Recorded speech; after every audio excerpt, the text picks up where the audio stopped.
Sir, দয়া করে থামুন। এক রাতের ব্যবধানে চৌধুরী বাড়ির পরিবেশ রূপ নিয়েছে ভাঙাচোরা ধ্বংসস্তূপে। প্রতিটি প্রভাতের মতো আজ আর পাখির কলরব স্বাগত জানায়নি চৌধুরী বাড়ির সকালকে। পুরুষালী গর্জন ও কাচ ভাঙার শব্দে মুখরিত বাড়ির চার দেয়াল। গোটা একটি রাত ধরে ঝড় গেছে চৌধুরী বাড়ির উপর দিয়ে। আর সেই ঝড়ের নাম ফারিস। কানে হাত চেপে ভয়ে ভয়ে চিৎকার দিয়ে বসল ফরিদা। ফারিস হকিস্টিক হাতে একের পর এক ফুলদানি টিটেবিলের উপর বাড়ি দিয়ে যাচ্ছে। কাচের টুকরো তার শরীরেও গেঁথেছে অনেক। পিঠের আঁচড়গুলো থেকে ফোঁটা ফোঁটা রক্ত গড়িয়ে পড়ছে। ফারিসের তাণ্ডব দেখে জহুরা কাল রাতেই পালিয়েছে। না হলে বলা তো আর যায় না কি থেকে কি করে ফেলে ছেলেটা। ফরিদার থেকে বয়সে ছোট কাজের মেয়েগুলো ভয়ে সিটিয়ে আছে এক কোনায়। ফরিদা পারেনি ছেলেটাকে রেখে পিছপা হতে। বাড়ির প্রতিটা জিনিস চুরমার করে ক্ষান্ত হল ফারিস।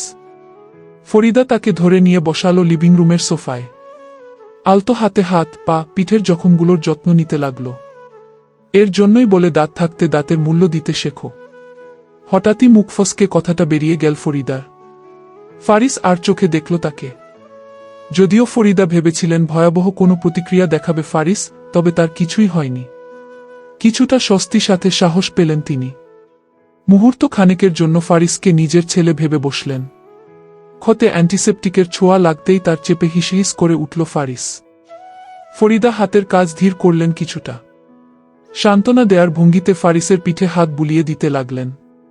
তোমাদের মাঝে কি হয়েছিল আমি জানি না বাবা, কিন্তু আসার পর থেকে মেয়েটাকে দেখে যতটুকু বুঝলাম ভালোবাসার কাঙ্গাল সে। জানো তো, মেয়েদের কোনো পরিবার হয় না, আবার তাদের ছাড়া কোনো পরিবার তৈরিও হয় না। বিয়ের পর একটা মেয়ের সবচেয়ে কাছের মানুষটি হয় তার স্বামী। কপালে থাকলে ভালো শ্বশুর শাশুড়ি জুটে। তবে সেই মনমতো শ্বশুর শাশুড়ি পেতে হলেও স্বামীর ভূমিকা সবার আগে। এখন তোমার স্ত্রী যদি তোমার কাছেই সুখ না পায় তাহলে আর পড়ে থাকবে কেন? সংসার তো আর শ্বশুর শাশুড়ির সাথে হয় না, সংসার হয় স্বামীর সাথে। আর যদি সেই স্বামী মনমতো না হয় তাহলে মেয়েটার জীবন জাহান্নামের থেকে নিম্নমানের হয়ে যায়। আমি চেষ্টায় ছিলাম ওর মনের মতো হওয়ার, কিন্তু অনেক দেরি হয়ে গেল। ওই যে বললাম, সময় থাকতে মূল্য দাও, না হলে একবার হাতছাড়া হয়ে গেলে হাজার কেঁদেও কুল পাবে না। এখন আমার কি করার? ফারিস বিভ্রান্তের ন্যায় জিজ্ঞেস করল। ফরিদা এই বক্স গুছিয়ে সাথে নিয়ে উঠে দাঁড়ালেন। তাকালেন ফারিসের চোখে। তোমার সময় শেষ, এখন সব আল্লাহর হাতে। তবে চাইলে আল্লাহর করুণা কামনা করতে পারো। তার কাছে চাওয়া পাওয়ার কোনো সময়সীমা নেই। ফরিদা চলে গেলেন। ফারিস বসে রইল নিজ জায়গায়। বাকি সব কাজের মেয়েরা বাড়ি পরিষ্কারের কাজে লেগে পড়েছে। ফারিস নিজের এলোমেলো চিন্তাগুলোকে একত্রিত করার মনোনিবেশ করেছে এমন সময় তার ফোন বেজে উঠল। এটি তার পিএ সবুজের নম্বর। খন্দকার চৌধুরীর মার্ডার কেসটি নতুন করে ওপেন করিয়েছে ফারিস। সে দ্বিপ্রতিজ্ঞ জহুরার চৌধুরী বাড়ির লোকেদের উপর দেয়া প্রতিটি অপবাদকে মিথ্যা প্রমাণ করতে। খন্দকার চৌধুরীর খুনি হিসেবে শিখার বাবা আবরার চৌধুরীকে ধরা হলেও জুবায়ের চৌধুরী রেপুটেশনের ভয়ে পুলিশদের টাকা খাইয়ে কেস থামাচাপা দিয়ে দেন। যদিও তিনি বিশ্বাস করতেন আবরার চৌধুরীর এখানে কোনো হাত নেই, তবুও মামলায় জড়িয়ে গেলে চৌধুরী কোম্পানির নামের পাশে চিরস্থায়ী একটি লাল কালির দাগ পড়েই যেত। জুবায়ের চাইলেই পারতেন ছেলের খুনিকে ধরতে, তবে ছোট ছেলের ভয়ে আর তা এগোতে দেননি। আর এটাই ছিল জহুরার জন্য একটি প্লাস পয়েন্ট, যার মাধ্যমে তিনি শিখার বিপরীতে ফারিসকে পরিচালিত করতে পেরেছেন। তাই কখনো কোনো অন্যায়ের সঙ্গ দিতে নেই, আর না আছে পিছপা হতে। ফারিসের পিএ সবুজ তাকে অফিসে ডেকেছে গুরুত্বপূর্ণ কারো সাথে দেখা করার জন্য। ফারিস তৈরি হয়ে বেরুল সেদিকে। অফিসে গিয়ে দেখতে পেল তার বাবার কেসের সাথে জড়িয়ে সেই অফিসারকে, যে বর্তমানে অবসরপ্রাপ্ত। মনিরুজ্জামান তার সাথে সাক্ষাতের জন্য অপেক্ষা করছেন। ফারিস সবুজকে বাইরে পাঠিয়ে নিজের ব্যক্তিগত কেবিনে মনিরুজ্জামানকে নিয়ে বসল। লোকটির বয়স হয়েছে অনেক।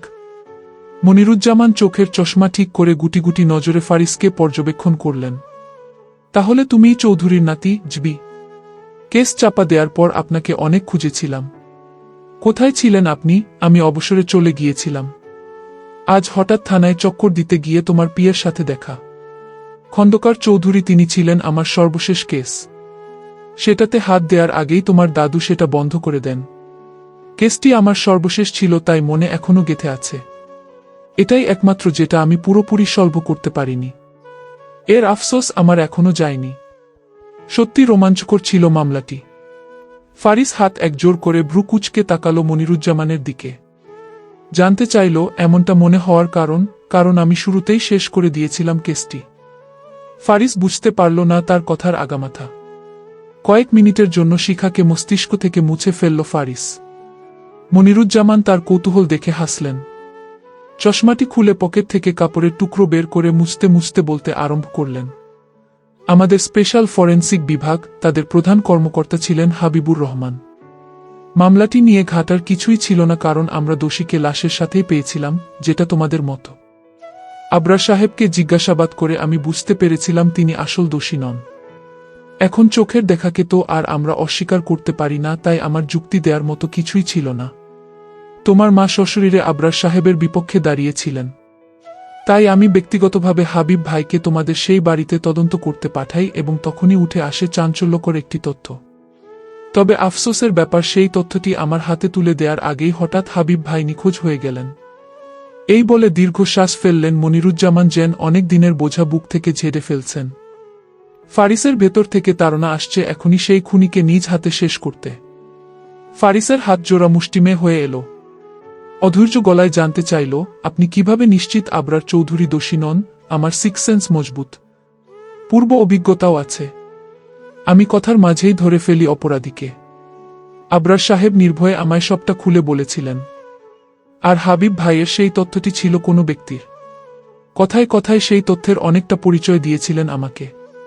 খুনি তখন তোমাদের হাতের নাগালে ছিল, একদম খুব কাছে। কার সম্পর্কে বলেছিলেন তিনি? মনিরুজ্জামান গভীর চিন্তায় ডুবে গেলেন। বয়স হয়েছে তাই অত কিছু মনে থাকে না। তাদের কথার মাঝে সবুজ চা হাতে কেবিনে ঢুকল। এক মুহূর্তের জন্য তাকে দেখে মনিরুজ্জামান ভাবনা থামিয়ে দিলেন। সন্দিহান দৃষ্টিতে তাকিয়ে রইলেন তার দিকে। সবুজ তা দেখে ঢোক গিলল। এ লোক আবার এভাবে কেন তাকাচ্ছে তার দিকে? চায়ের ট্রে টেবিলে রেখে নিজেকে ঢেকে ঢুকে দাঁড়ালো সবুজ। তার হাবভাব দেখে মনে হচ্ছে সে রাস্তা পার হওয়া সেই মেয়েটি যাকে রাস্তার বখাটে ছেলেরা উত্ত্যক্ত করে। ফারিস বিরক্তির সাথে তাকিয়ে রইল তাদের দিকে। John F Kennedy International Airport থেকে বের হতেই ঠান্ডা বাতাস শিখার গালে আঘাত করল। গায়ের জ্যাকেটটি একটু শক্ত করে জড়িয়ে ধরল সে। সামনে ট্যাক্সির লাইন, আর দূরে ঝলমলে আলোয় ভেজা শহর নিউ ইয়র্ক সিটি। রোহানের ম্যানেজার গাড়ি নিয়ে একপাশে অপেক্ষা করছে। রোহান কুশল বিনিময় করল ম্যানেজারের সাথে। গাড়ির চাবি রোহানের হাতে গুজে দিয়ে বিদায় নিলেন ম্যানেজার।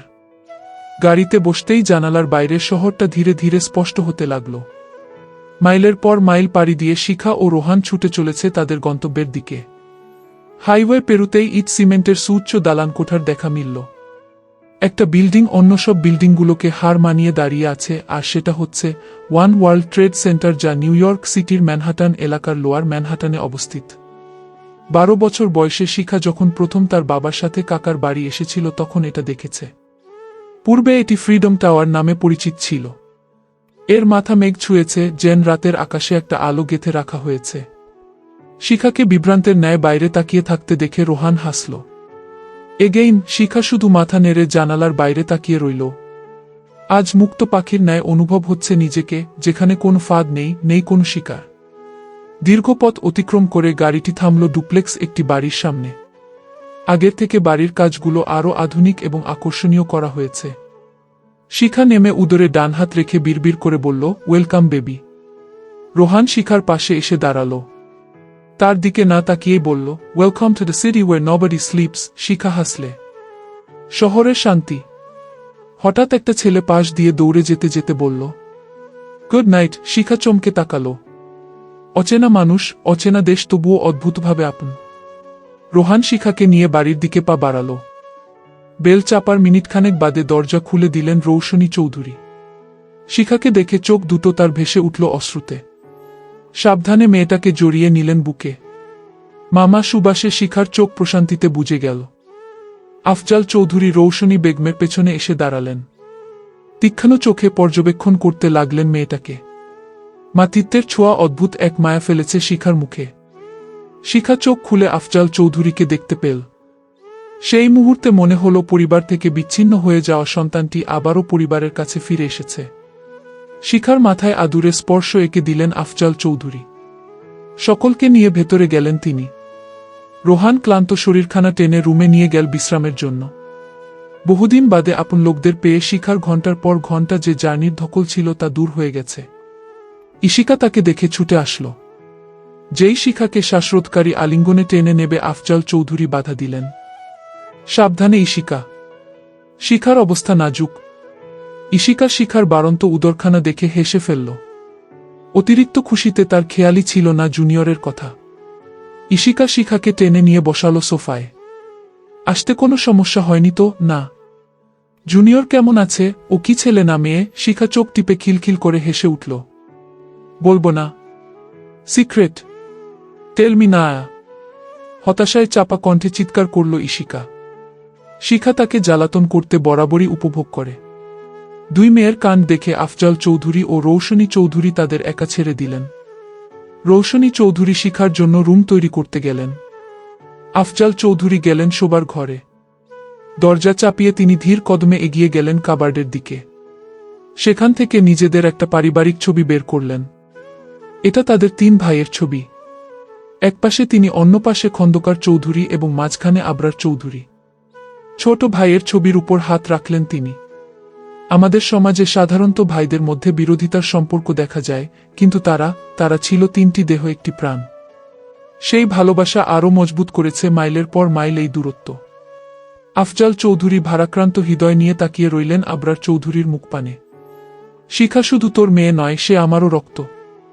ওই মা ছেলে আমাদের মেয়ের সাথে যা করেছে, আমি কথা দিচ্ছি ভাই, এই শিখাকে আমি অগ্নিশিখা রূপে গড়ে তুলব, যে তাদের ছাই করেই ক্ষান্ত হবে। বাংলাদেশ, রাজশাহী। রাতের আধারে দুপাশে বনে ঘেরা নির্জন রাস্তার মাঝে দাঁড়িয়ে আছে কালো একটি গাড়ি। গাড়ির ভেতর থেকে ভেসে আসছে কোনো এক রমণীর হাসি। সময়ের ব্যবধানে সুন্দরী সেই রমণী কাপড় ঠিক করতে করতে গাড়ি থেকে নামল। ভেতর থেকে মধ্যবয়স্ক এক লোককে দেখা গেল বাজে হাসি সমেত। বিভিন্ন অঙ্গভঙ্গি করছে মুখের। যাহ দুষ্টু বলে সুন্দরী সেই রমণী অন্য আরেকটি গাড়িতে উঠে চলে গেল কোথায়।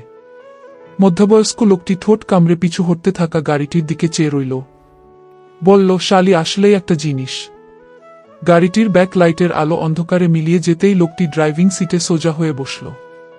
হঠাৎ সে লক্ষ্য করল রাস্তার মাঝে দাঁড়িয়ে থাকা কালো কাপড়ে আবৃত একটি দানব আকৃতির অবয়বের দিকে। পরনে তার হুডি। হেডলাইটের আলোয় আগন্তুকের চোখ দুটো জ্বলজ্বল করছে। ভীষণ ভয়াবহ লাগছে তাকে। লোকটি ফাঁকা ঢোক গিল। ভাবল একবার নেমে দেখা যাক। দরজায় হাত রাখা মাত্র হুডিম্যান বিশাল এক রড হাতে পা বাড়ালো তার দিকে। লোকটি সাথে সাথে গাড়ির ভেতর থেকে চিৎকার করে উঠল, এই কে? হ্যাঁ, কে তুই? তারপরই গাড়ির স্বচ্ছ জানালায় সজোরে এক আঘাত পড়ল। কেঁপে উঠল গাড়িটি। প্রথম আঘাতে ফাটল ধরল জানালার কাছে। তারপর ঝরঝর করে ভেঙে পড়ল সেটা। হুডিম্যান লোকটির কলার ধরে নিজের কাছে টেনে নিয়ে বলল, এখনো এত কারেন্ট? অদ্ভুত শীতলতা তার কণ্ঠে। বহুদিনের চাপা ক্ষোভ।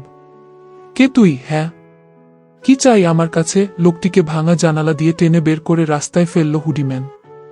মুখ থেকে কালো কাপড়ের আবরণ সরিয়ে বাঁকা হাসল সে। লোকটি ভয়ে ভয়ে পিছিয়ে গেল। এই মুখটি সে আগেও দেখেছে।